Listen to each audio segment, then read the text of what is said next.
But how did you go through it? And what was the struggle, or if any, was there to go, I'm putting this, like I'm feeling called to, or whatever you want to say, to talk about this openly. It's embarrassing sometimes, especially if like mom's getting her hair done. Hey, what does your son do? Well, Coach Frank talks a lot about masturbation. Like, talk to us about that, man. Like taking that stand publicly. What kind of backlash did you receive? What kind of fears did you have getting into it?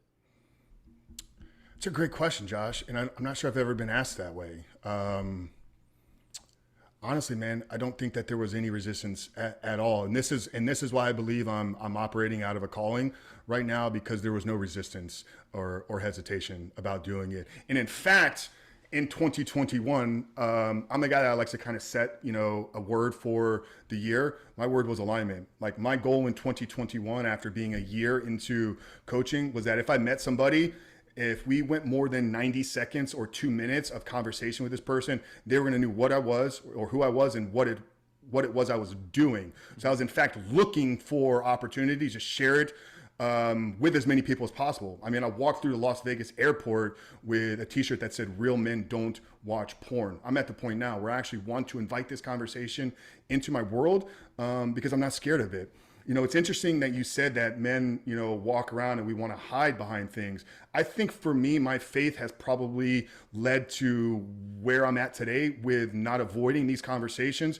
We think about Genesis, and I'm not a Bible expert or anything. I've literally been reading it for 4 years this month. But in the story of Genesis, when our eyes are open and the scales fall off of our eyes, the first thing we go do is we go cover ourselves.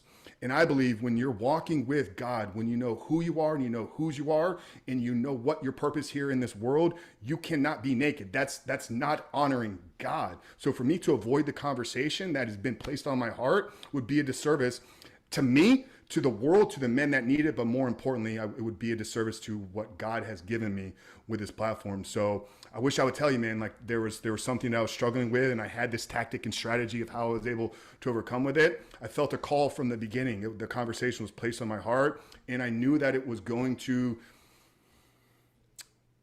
be received. Like I had faith that, yeah, there might not be the massive audience, like it may not reach millions and millions and millions of people. We're getting there though. So it's been interesting, but yeah, man, I really wish I had something more that I was like struggling with. It just literally felt like this was the conversation that I was going to have, and I was going to be one of the ones leading it.